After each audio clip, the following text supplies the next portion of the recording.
Okay, hey y'all.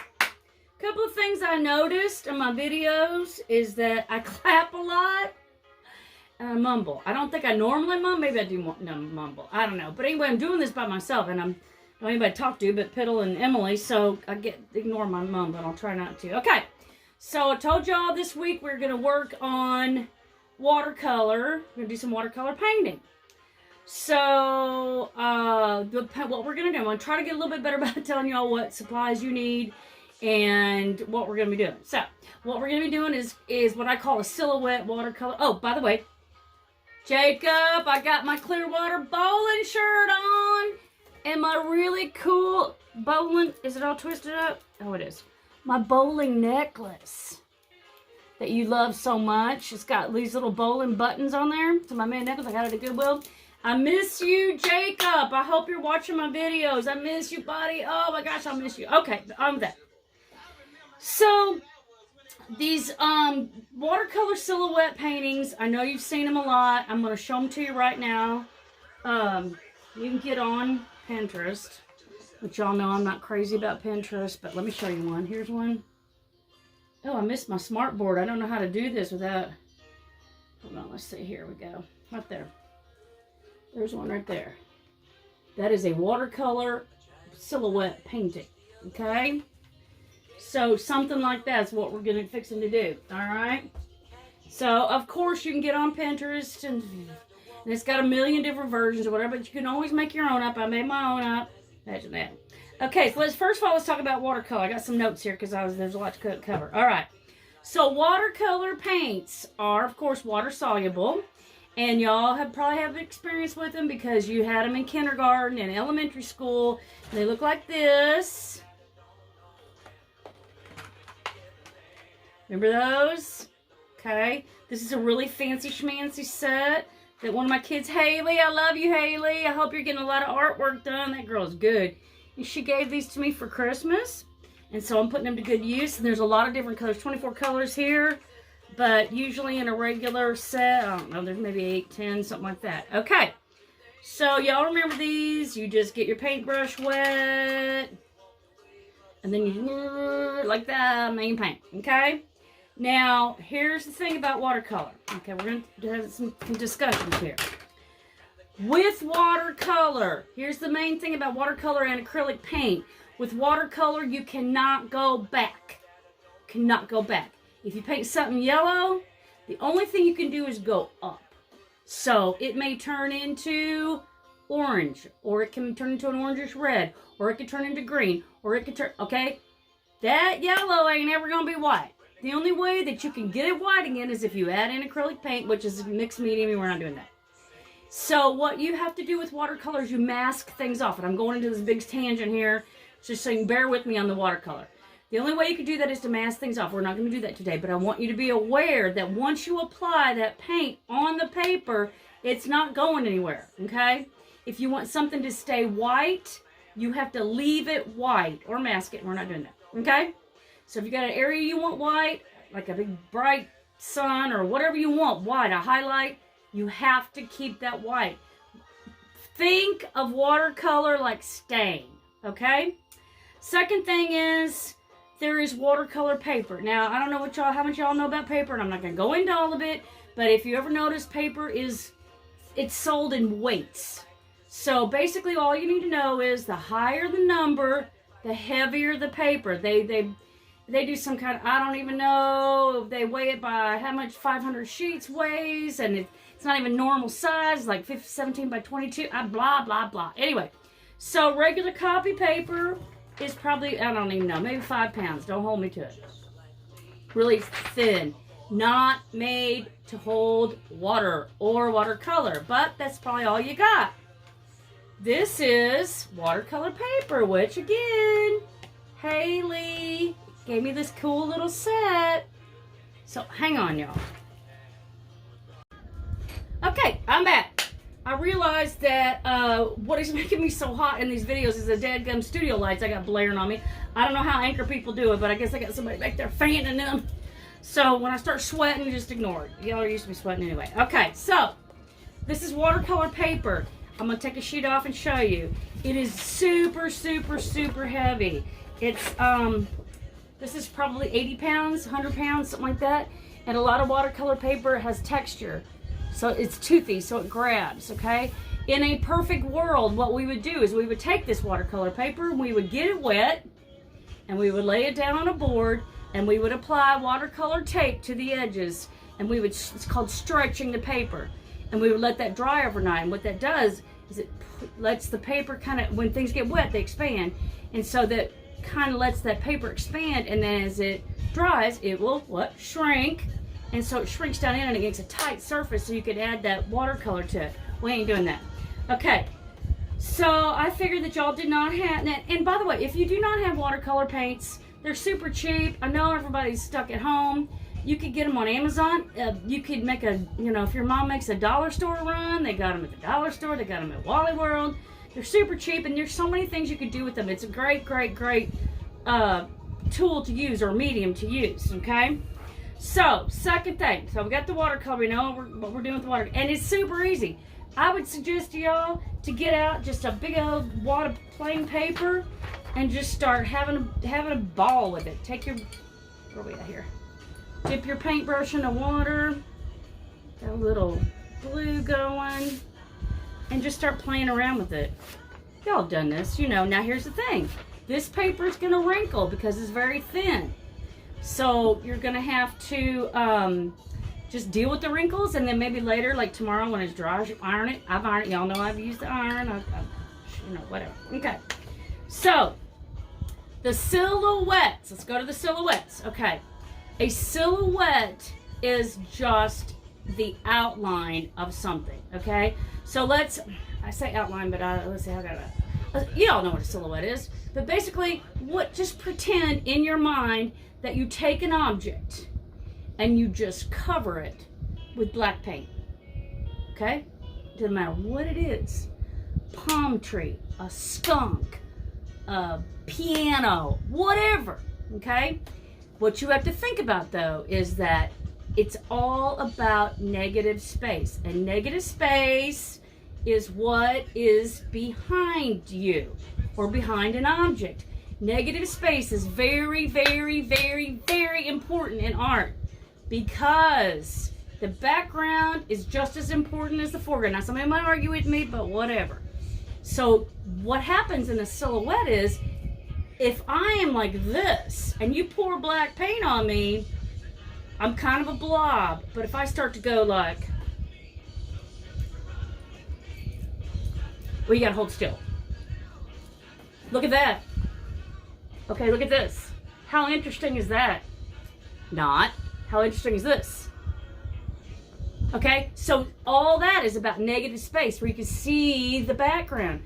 And that's another thing with these silhouette paintings. What's fun about them is your eye looks at the silhouette and goes, oh, hey, look at there. That's a pole vaulter. That's a ice cream cone. And then you automatically, you realize what that is. Your mind does. And then you look at the background. These are very pleasing paintings. They're not complicated. They can be complicated, but normally they're not. And so that's kind of the appeal of these silhouette paintings. And they're fun to do. And you could do a million different projects with this, okay? So, here's my suggestion. There's a lot of different ways to do this, but this is how I would do it. I would take regular your paper, and I would get, y'all know what a thumbnail sketch is. If you do not know, my kids know. They know. Thumbnail sketch is just a little idea. You just scratch down whatever. I'm going to put this over here. Like me, I'm going to put a dog over here. Here's my dog. And then I'm going to put a cat up here. And then there's my horizon line. Look, is that good, teacher? What do you think? Is that going to roll? Yeah, that'll roll. I like it. No, I don't like it. Put something over here. It's a thumbnail sketch. Kind of get your mind in the preset of what you're doing, okay? Once you get that, then take your paper and start to draw. Now, I will use something, a live model. My dog won't hold still. So I Googled Jack Russell Terriers, you know. You can even Google silhouettes, and that will help you, okay? So I decided to do one of my dog and cat. So first thing you're going to do is I would draw it out lightly. Now a lot of people will paint the paper first and then they'll draw out. Here's the thing. If you paint that paper first and then you go ahead and draw, and here's the thing, backtrack. Okay, the black part of this is going to have to be Sharpie. If it's not Sharpie, we'll talk about that in a minute. So here's the thing. Let's say that you paint this paper and then you draw. Pedal, you're rocking the camera. Ugh. Let's say that you're, where was I at? I don't even remember now. Oh, you paint all this and then you draw it on top and you mess up. Toss it, right? So I would say what you need to do is you need to draw out whatever it is that you're wanting to make in your silhouette, and then when you like it, Sharpie it and then paint it, okay? That way you can make some, you know, alterations or whatever. Now, a lot of times what I have my kids do is I'll have them draw something out and then they got 5 million eraser marks on there. And I'll tell them every time, we have a light box. A light box is just a piece of glass with a light shining through it. And I'll say, take this over there to that light box, get you a fresh piece of paper, lay it down on top, because once you add that watercolor in, you're not gonna be able to get rid of those pencil marks very good. Okay, so let's say I do like a rough draft or whatever, and I messed this up. Then I'm just gonna lay another piece of paper down on top. I'm gonna go to the window. I'm gonna trace over the top of whatever I've drawn, and then I'm ready to go. So for instance, I tried to turn the music down because I think it's been too loud lately. Here is one I did. And that is just, can y'all see it? Okay. I just started like this little fantasy drawing. I've got a tree over here, and I've got a fairy on a motion. Now see, if I don't like that, I think the wings don't look quite right. Can you see that? I don't like this right here. Hold on, right there. I don't like that. So I'm gonna tweak that. Hang on, let me get in a different spot. Okay, I'm trying something different. I'm holding this up with my hand, with my left hand, so I can't figure out how to get it on that tripod. But anyway, what I've shown y'all is there's areas in here that you may want to tweak a little bit, but you can start to see where I've got some eraser marks in there that are not too attractive. So what I might want to do is lay a piece of paper on top of this and then trace over, okay? So I started to add in like maybe a fantasy flower here. And then all this, you can fill that in after you get your limbs with, these are leaves. Y'all do not draw individual leaves. You cannot see an individual leaf unless you're up in a tree like a chimpanzee or a squirrel. Then you can see the individual leaves, but otherwise you just feel like you're drawing something like you're on a bus. Everything's moving, like that. That's going to be black, okay? All right. So that is one, that's the fan, and I can just keep adding things in. I don't know if I can draw holding this up like this. But just say you're going to add little wisp. And maybe another little wisp here. And maybe another little fantasy flower, something in here, okay? Or maybe you're just going to add, I don't know, something in here, a little flying something. Oh, there you go, whatever. Ooh, what is that? I don't know. What is that? Something's flying around. Speaking of flying around, I've got a big bunch of mosquitoes in my house. I don't know where they... Oh, that's kind of... Okay. All right, hang on. Where was I? This lesson plan is kind of scattered. I need to write some more stuff down. Wait a second. I got my list. Okay. Where are we at? All right. So I showed you my fantasy drawing. Now, once you have it like you like it, then you Sharpie it in. And here's Emily, and here's Piddle. Now, I did get Emily a little thick-headed and a little thick-necked because I was in a big old hurry. And that's what happens when you get in a hurry. So you take your time with things and get it just right, because it doesn't quite look exactly like Emily, but it's pretty close. And this is on that nice watercolor paper. Okay? So, Sharpie is not water soluble. So you can paint right, not paint, but watercolor paint right over the top of this. All right? So you want to get a variety of brushes. Let's see, let's just do like a, I don't know, like green or brown, blue. No, let's do green. Traditional ground, people, traditional ground. I'm not flipping that camera back around because I cannot hold it. There's my paper because I turned the fan on. All right, here we go. Now, two methods. There's more than this, but there is wet on dry, and there's wet on wet. Okay, so it's just common sense.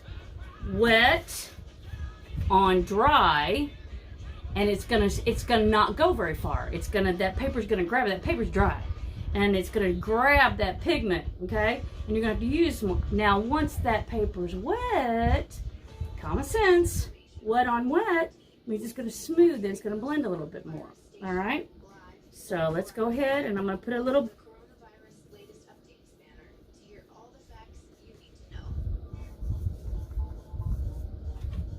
Right there. Oh, look at there. Now see this. Y'all think that this is a horizon line, okay? That's where the sky meets the ground. And y'all think that wherever your feet are is where the ground is, but that's not how you draw it or paint it. Okay, so we're gonna go above him.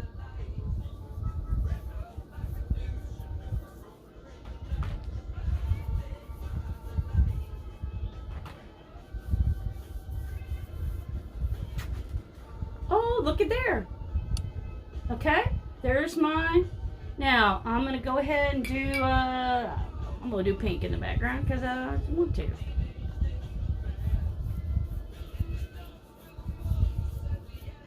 And watercolor is simply just layers. The more layers you put on, and you could just start getting, now you're going to learn. That's why I said y'all need to practice. I don't know where my paper towels went. Because you're going to learn that you got to let things dry a little bit. Right here, I added in some orange. I'm going to go back in. Make sure you rinse that brush off. Otherwise, you're going to be gunking up those colors. I hate when y'all do that. And by the way, good watercolors come in little tubes. They're high dollar. Mine are all in the classroom. So I'll have to get those down the road. Or maybe just leave them for next year. Right there. Okay? Now, this is wet on wet. I separate these two. This is wet on wet. See where it's starting to blend out? Starting to blend. And let things dry. You know, just let it dry. You might want to come back in later. And maybe I want a little, I want to make my ground just a little bit not even and make it look more realistic. Okay? All right, now let's say you get this done and you think, you know, it really goes off. You know, it's not a very good composition. Composition is, you know, the balance of a piece of art. So then maybe I want to come back in with my pencil, because you can still erase a little bit, and draw maybe, you know, a tree in here, or whatever, taco stand, whatever. Or maybe I like it like this. Maybe I like it because the attention is on Emily looking that way, and Piddle's looking this way. Okay? All right. So, oh, I know what I was gonna tell you. All right. So this watercolor paper, no, see where my fingers were. This watercolor paper will take that watercolor. It'll take it. It'll take it. This will not. So what you're going to have to do is you're going to have to paint it, let it dry. Paint it, let it, you're going to have to be patient. Get 500 of these pages going, because once that paper is wet, it won't hold up. It's flimsy. It's not toothy, and y'all know what I'm talking about. It won't hold up. But once it's dry, it regains its strength to a certain extent. Now, if you get real carried away and just keep adding in a million layers, it's going to start to ball up, and the fibers of the paper are actually going to start kind of coming up off there. Okay? What else was I going to talk to you about? Oh, I know. So this method, draw it, Sharpie it, paint it, you can do if you have a Sharpie or you have something that is an oil-based or solvent-based marker, okay? If you do not have a Sharpie and all you have is regular old school water-based, you know, Crayola, whatever marker, you cannot do this. If you do this first and then you paint over the top, what's going to happen? Marker's going to bleed because the marker is water-based. So if all you have is regular old markers, what y'all need to do is you need to paint first, then draw it out, or you could draw it out first, and then marker last. So paint, marker, Crayola, marker, paint, Sharpie. Does that make sense?